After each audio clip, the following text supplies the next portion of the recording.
what is essentially an archaic value system, which says those who hold property or wealth matter more than everyone else. It tells us, don't talk about caring about the environment and caring about workers. Those people are prey to the demagogues and the crazies who tell them, blame the immigrants, or they listen to Trump when Trump is manifestly nuts. I'm Kane Jackson, and this is Chasing Financial Equality, a show where we ask what's getting in the way of the equal opportunities that so many people have fought for. We speak to leading thinkers and a few familiar names and address the obstacles of yesterday that are standing in the way of progressive social policy today, all in pursuit of just one big question. What's the point of fixing climate for the future if only a few of us can afford to live there?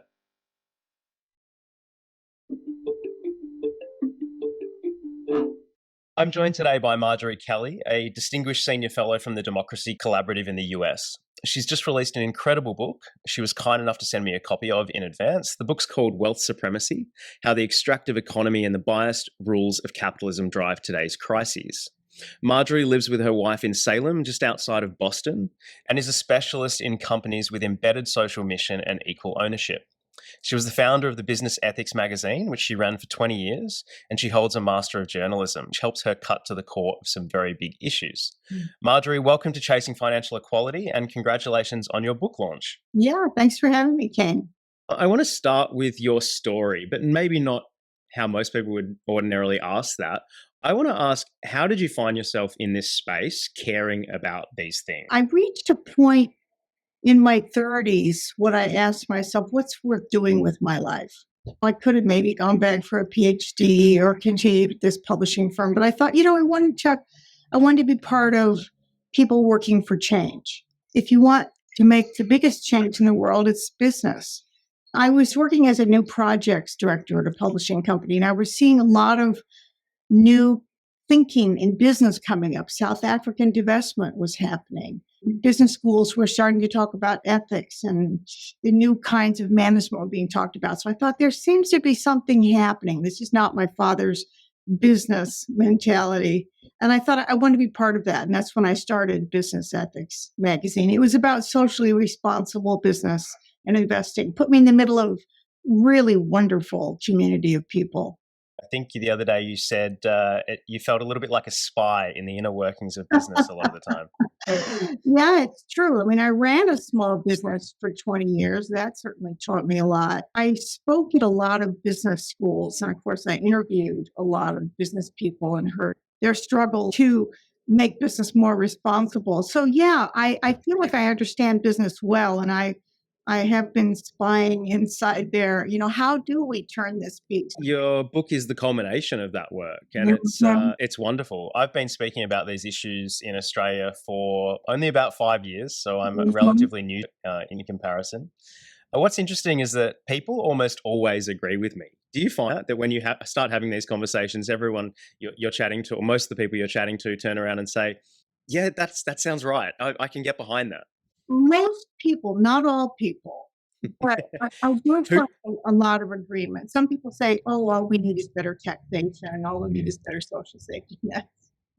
Change needs to go deeper than that. Is there a common theme in the people who don't agree with you? I think what I hear is that the avenues of change we're pursuing now are the right ones.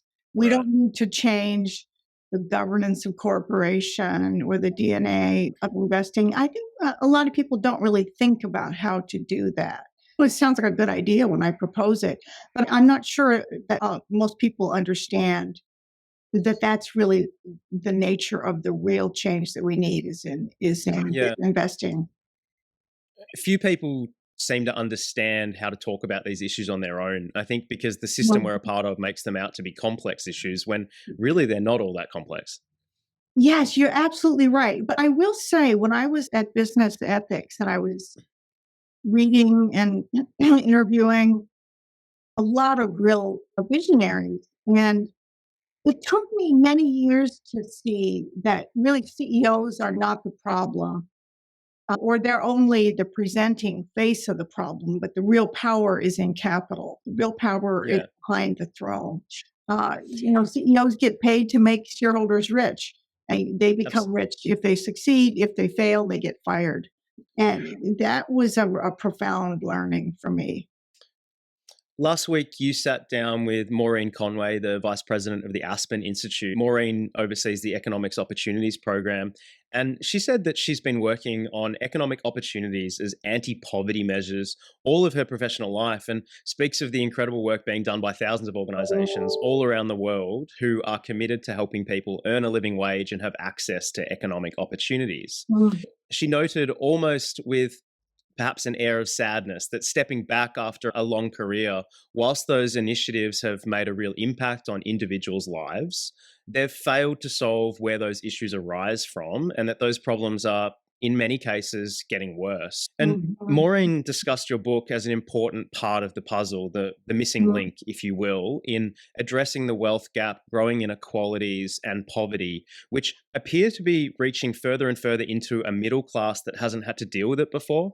I'm wondering, can we start by talking about some of the issues that make it almost impossible for ordinary people to get ahead today? Yeah, I think that's a critical topic. I talk in the book about the war on workers. And this is a unified phenomenon in business, which is about maximizing gains for capital, and that often means minimizing income for workers. In the book, Kane, I have a series of myths I pose are the operating system of capitalism. And one of them is the myth of the income statement. And this is basic accounting statement that every corporation uses. You have money coming in, you have money going out. What's left over is profit. So embedded invisibly in the income statement is this myth that income to capital, which we call profit, must always be increased, and income to labor, which we call expense, must always be decreased. And so there is embedded in the very lens through which business sees the world is this mindset is embedded that says we got to give more to capital, we got to give less to labor. And the more overblown the income to capital becomes, and financial assets are a hugely overblown sphere now, 5 times GDP, but it has to grow every year. And so, how does it go? Well, it has to become more aggressive in throwing people off the bus, essentially. In the 80s, jobs were sent overseas. In the last decade or so, there's been a subcontracting move. Half the people at Google don't work for Google. They're subcontractors, people who are unpacking boxes at Walmart. They don't work for Walmart. They work for a trucking company, and that trucking company in turn uses a temp agency. And then there's gig work, and there's contract, part-time, all kinds of contingent work.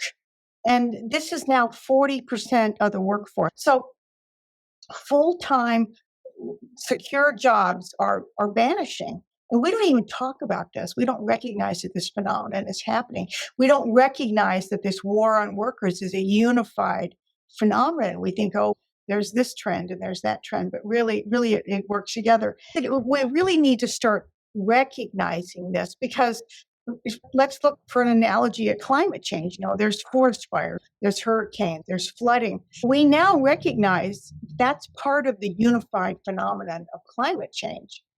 You have to connect the dots some. But when we see wages flat and good jobs disappearing, manufacturing sent overseas, fighting unions, Amazon spent millions to fight a union there.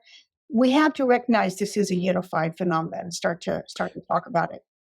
Speaking of phenomena, you mention the term polycrisis in your Uh-huh. book, and I'm a big fan of polycrisis. We've been talking about the convergence of numerous extreme phenomena society is experiencing for the first time, and we've called that a mega phenomenon. But obviously, polycrisis is a much better word. We've Uh-huh. discussed how it includes broad topics such as wealth inequality, fear-based political polarization, the climate Mhm. emergency, and what we're calling the finance industry emergency. You would call that financialization. This polycrisis that we're experiencing, which is Mhm. obviously four crises that are intersecting. Right. How much of this overall polycrisis, you were talking about, these convergent themes that go together into each one of these. How much of this overall polycrisis do you think the finance industry is responsible for? What I would say is the financialized economy is responsible for it. And the economy is really being controlled by finance. I posit that there are two deep underlying causes of the polycrisis. One is climate change or ecological overshoot in general, and the other is financialization or financialized economy. Society long ago democratized government, and democracy is a way to resolve disputes and make decisions without going to war every time you need to replace a leader, as what happened under monarchy.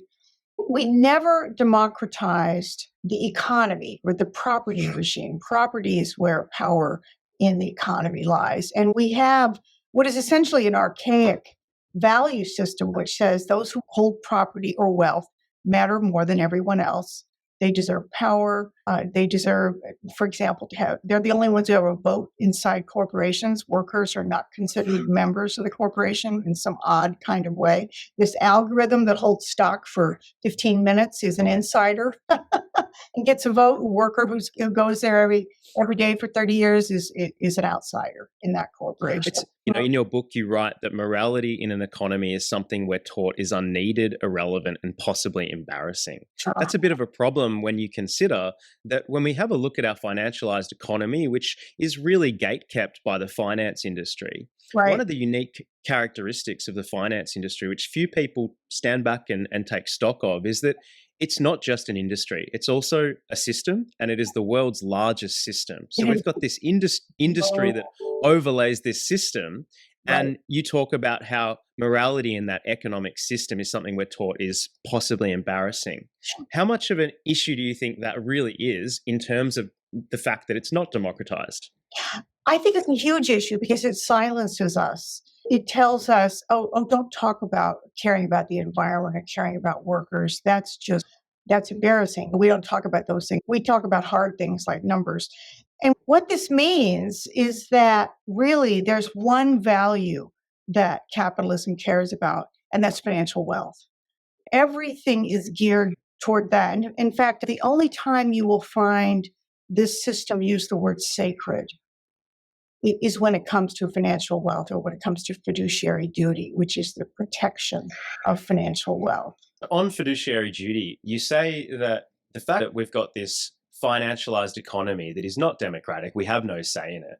Right. And when we do try and have a say in it, one of the defense lines that the CEOs or the companies come out with when it comes to accusations of a damage being caused by their operations, whether that be climate, whether that be socio-cultural, one of the defenses is, well, we have a fiduciary duty or responsibility to our shareholders to maximize profit. Now, you talk a lot about that in your book, and fiduciary duty is something I battle all day, every day, and it's why the bedrock of our company is very different to most. But fiduciary duty, to those that don't know, is it is ultimate responsibility of your shareholders to maximize to grow profits and return investment to them, essentially. So one of the things you talk about in relation to fiduciary duty is materiality. What is material to them? Yeah, that's one of my favorite chapters. Materiality is a concept of corporate and financial accounting. And what it says is you must report on anything that's material. Now, material to an ordinary person means corporeal. It means physical. You kick a rock, it's material, it's physical, it's going to hurt your toe. In this crazy backward world of accounting, materiality means what affects shareholders, what affects capital. If you don't report a lawsuit that might threaten shareholder value, that's material. You're in trouble if you fail to report that to your shareholders. If what you're doing is going to damage the planet, if it's going to wreck employee lives, that's not material. This is really interesting. So if we have a look at materiality and we say the lens through which we look at materiality is really narrow, it affects basically financial return to shareholders. Does this have a financial impact on a shareholder's decisions when investing or their returns? If we have a look at where the world is in 2023, we're in this polycrisis, we're experiencing a climate emergency, we're experiencing fear-based political extremes. If we were to take a more broad view of materiality and expand out its scope, it's fair to say that there would be a lot of companies, don't you think, that whilst they might be maximizing their returns to their shareholders, they're essentially harming the world that their shareholders live in. Now, that might be material to some, depending on your perspective. What do you think about that? I think the most dramatic example of this, Kane, is oil companies.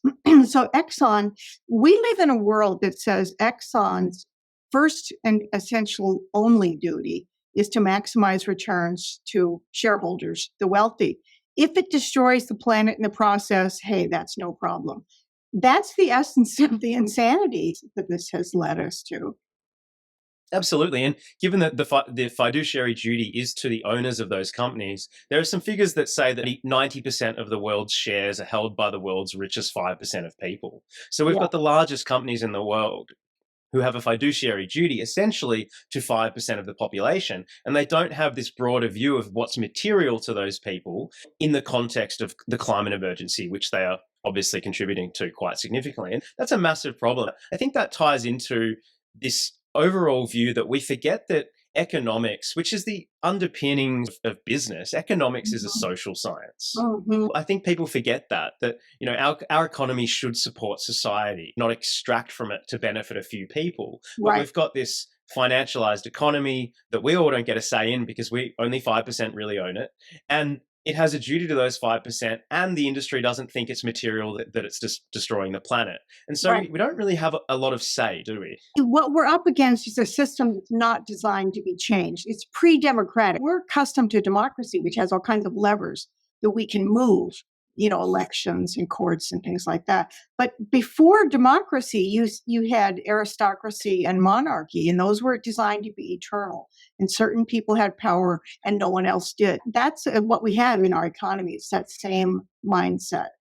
If we have a look at the growth of the finance industry, it's grown 300% since 1978. In 1978, the finance industry accounted for 8.3% of global GDP. In 2023, it accounts for 25%. The UK's top financial regulator in 2010 was a chap by the name of Lord Adair Turner. And he said there is no proof that the growth of the industry has grown the broader economy, but there is plenty of evidence to suggest that it extracts rent from it.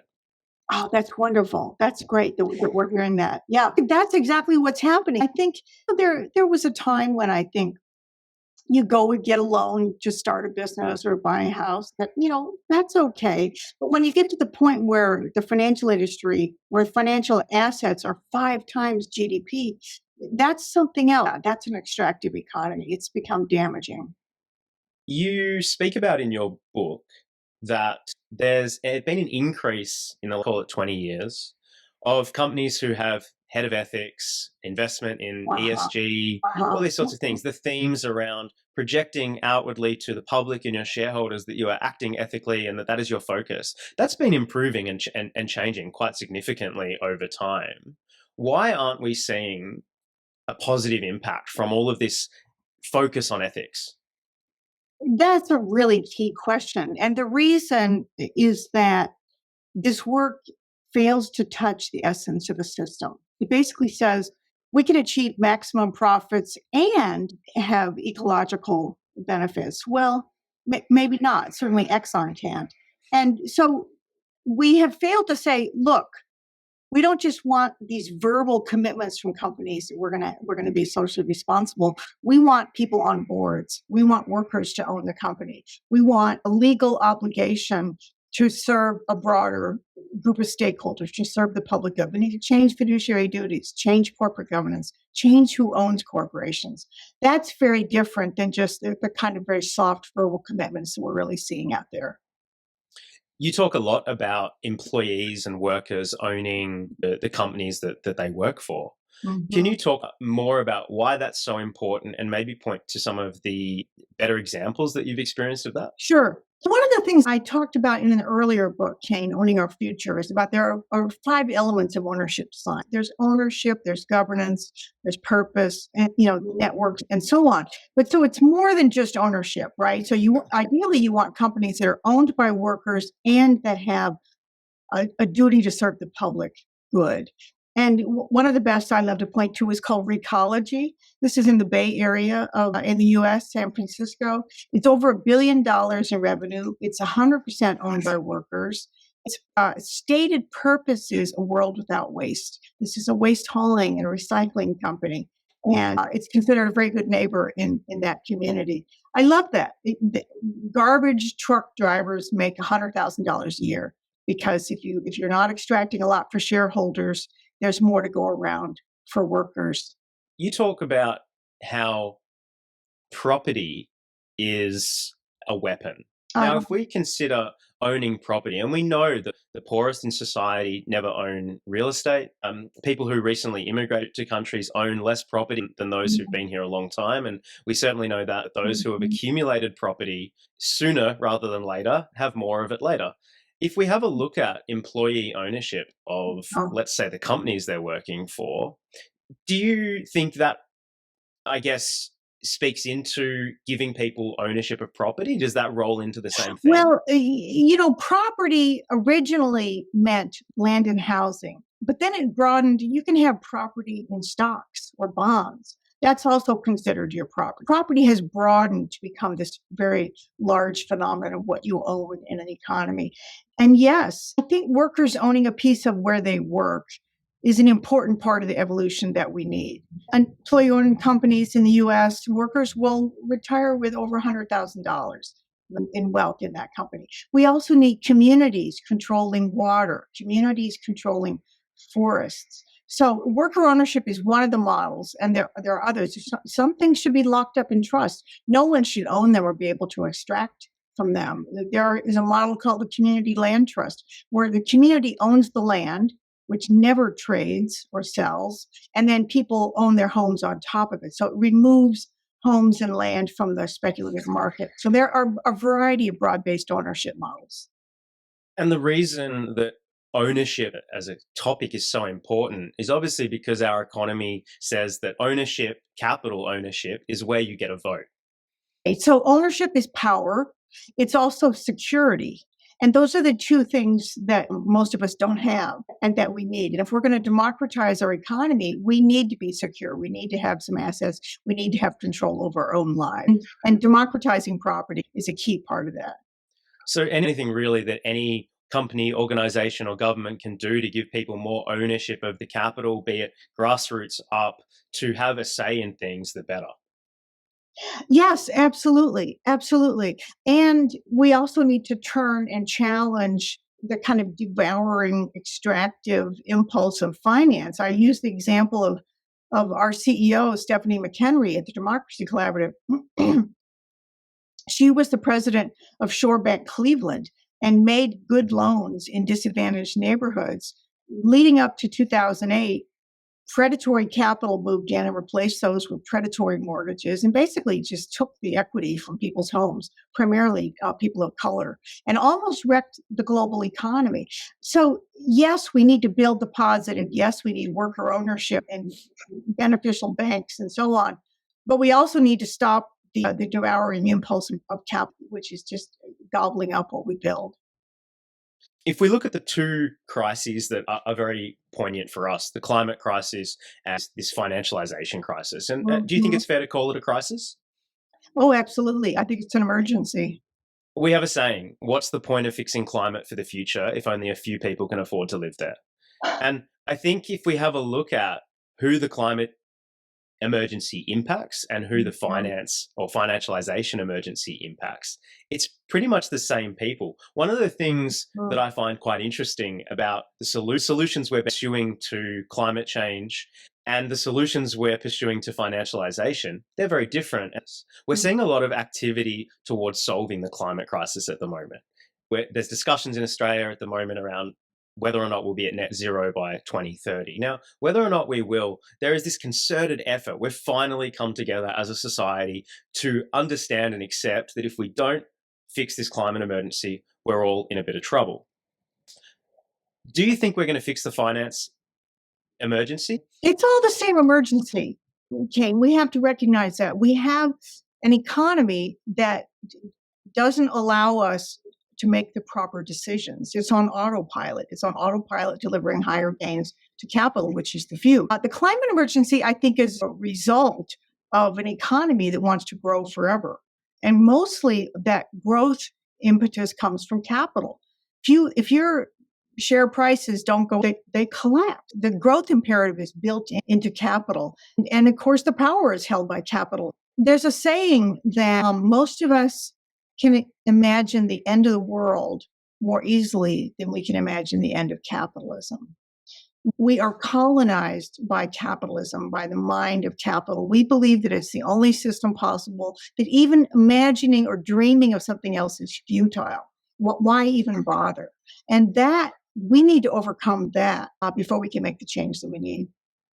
When you talk about capitalism, obviously the initial thought as an opposite is socialism. Where do you fit on that spectrum in terms of people who say, well, oh, you're just a socialist? Well, first of all, I reject the notion that our choices are binary, that it's either capitalism or socialism. Those are choices from 100, 200 years ago. We need something that's suited to the 21st century, and I call it a democratic economy. That's what we call it at Democracy Collaborative. So let's just set aside those terms for a moment and say, what is it that we need? You can still have corporations, you can still have capital markets. But that doesn't make you a capitalist. If an ism is a system that's designed to benefit capital, it's designed to be biased toward capital, and that's what we don't need. That's what we have, and that's what we don't need. We can keep pieces of it that work, because clearly there's a lot of them.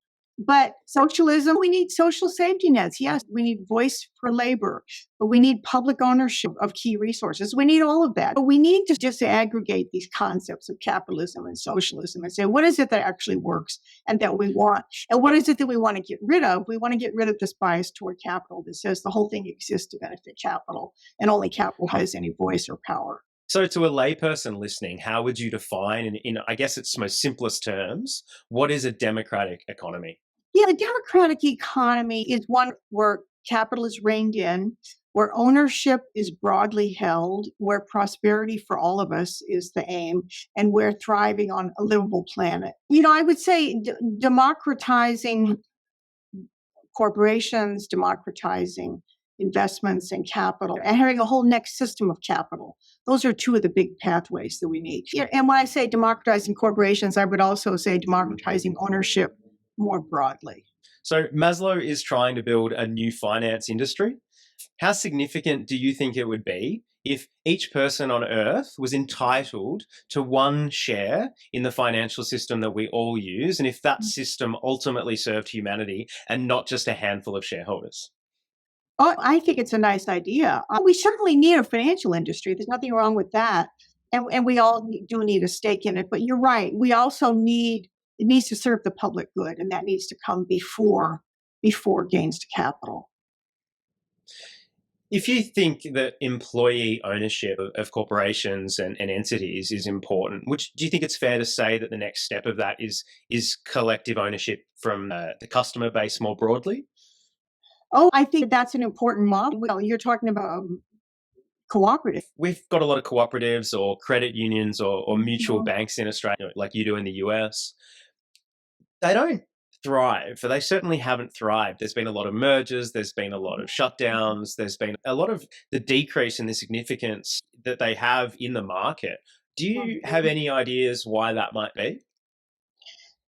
I think that most of us don't think of ownership as an avenue of social change. It's just not on most people's radar. We don't recognize that having a cooperative bank or a cooperative grocery store, that is a huge asset. That's a huge benefit to us. That's interesting because Australia, just like America, we're obsessed with the dream of buying property. Now, We're you say people don't understand that collective ownership is this means of change, but we seem to have this innate understanding that property ownership is crucial to our future. But if we look at property more broadly, then surely collective ownership of the utilities, the systems, the industries that we use is the key to a successful future for more of us. Yes, it is. And I open the book by talking about water. In the US, 85% of Americans already get our water from a municipally owned utility. So these are cities that own and control these utilities. But people instinctively understand that water should be locally controlled. If there's a problem with your water, you want to call the mayor. You want to call somebody locally to fix it. You don't want some absentee corporation in charge of your water or charging you as much as they can get away with. I think water, I think healthcare, these we understand, these should be collectively run and owned. And so I think those are the sectors that we need to start with, Kane, if we want to drive this message. Look, ownership really matters and it needs to be in broad hands. Water's an interesting one. I've used the water example in a different context many times before. I compare water and money quite frequently because if we think about it, a liter of water is a liter of water. Whether I turn my tap on at my house or my friend's house, it's the same liter of water. I have the same expectations over it. I use it the same. It is essentially this common utility that I need for my life. Now, I talk about money in the context of the finance industry in really similar terms. And if you have a think about it, every financial product that is being sold, whether it's insurance, whether it's investing, whether it's a loan, every financial product being sold is selling money. Every water utility is selling water. Now, you have this similar expectation. You certainly measure the quality or the quantity in the exact same terms. Now, we have this general understanding that it is not efficient or advantageous in any way, shape, or form for us to run more than one set of pipes to people's homes to deliver them water. We understand that it is the most efficient way to run a system to have one set of pipes. If we have a look at the finance industry, when you buy insurance, whilst you might have different expectations, just as the way you use water, you will have different expectations of it. You might have a garden or you might not. When it comes to insurance, you measure the benefit of your car insurance in the same terms. You measure it in dollar values. And that is a really interesting comparison and brings us into a discussion about if we have a look at the finance industry, it's the only industry in the world that has an irreconcilable conflict because it sells money. Now, it has a fiduciary duty to its shareholders to return capital in the form of money. So it's selling money and its shareholders want money. It's the only industry in the world that sells the very same thing that its shareholders want. And so it has to take from one side of that equation to give to the other. And I've made the comparison before. If there's a 7-Eleven and there's a nice cafe and they're sitting next to each other on a street, and the 7-Eleven sells coffee for $1 and the cafe sells it for $5, you know the difference. Now, if the cafe wants to make more money, they can improve the quality of their coffee, they can improve the service. If 7-Eleven wants to sell more, they can drop the price. But the metric for them to increase the money they get is the coffee. And there's a whole bunch of different things that they can do to increase their profit or reduce their expenses. If their customers are measuring the benefit in the coffee and their shareholders, let's say their shareholders all of a sudden started measuring the benefit of investing in those companies in coffee, then all of a sudden we have a problem. I think what I would say is that there are many technical questions when you're talking about an economy. There's a lot of things people don't understand, whether it's impact investing or employee ownership. So that technical knowledge, in a sense, is necessary. But I think we're not going to get to where we need to go just by tinkering with the technique of things. We need a unified movement. We need to understand that an economy is for all of us. It's not just for the wealthy few. And we need to see ourselves as a unified movement. People of color and immigrants and workers who are being basically driven out of the economy, communities who need to control their own water. So there are so many of us who have this common interest, and we need to find ways to articulate this, Kane, and to come together and to recognize that we do have the power to build the economy that we want and that we need. And recognizing that the economy we have designed for the few is not legitimate. I think that's a start. A friend of mine says, there's so much talk. We need more action. With hindsight as a benefit, looking at climate and, from that moving through the discussion and talk phase to the action phase, where do you think we are on the journey of turning this discussion around financialization and this democratic economy opportunity that we need to pursue versus the action we might start to see on a large scale? I think that's a great question because we are pre-awareness. I'd say that's where we are. And you're absolutely right. Until we grasp the reality of climate change, how big it is, how terrifying it is, until we understood that with all of the talk and the little charts that Al Gore put up, none of us had the sense of emergency that has galvanized action. And we're not yet to that point with the problem of wealth supremacy or the financialized economy. We don't recognize that that's the problem. I agree. I agree Yeah. 100%. We're definitely pre-awareness. One of the things that I also think is that at the moment we have a number of activist groups that have their specific focuses. Now, in Australia, just like in the US at the moment, inflation is this huge issue. Now, we've got growing conversation around renters in Australia. So one of the first times, certainly in my lifetime, where I've experienced this social narrative around renters' rights. I have never heard that in my 34-ish years. Never have I heard the volume about, hey, we're renters. I can't afford to live in a one-bedroom flat even though I earn a full-time wage. That's not fair. That's not okay. So we've got this inflation-based conversation that focuses on people that are not super wealthy. And as you know, inflation affects people who don't hold property much more than the people who hold property. And that's, as you said, property can be a weapon, and it is. And if we have a look at these conversations, we've got the rental crowd, we've got the people that are talking about inflationary pressures from the cost of living, the cost of groceries, the cost of fuel, all these sorts of things. Then we've got people, there are other groups all around the world speaking about how capitalism is nearing its later stages, and these are all problems. And we've got people talking about climate. We've got people like yourself talking about a democratic economy. And you say we're pre-awareness. One of the things I think we're pre-awareness to is how all of these things are linked. Right. I think that's right.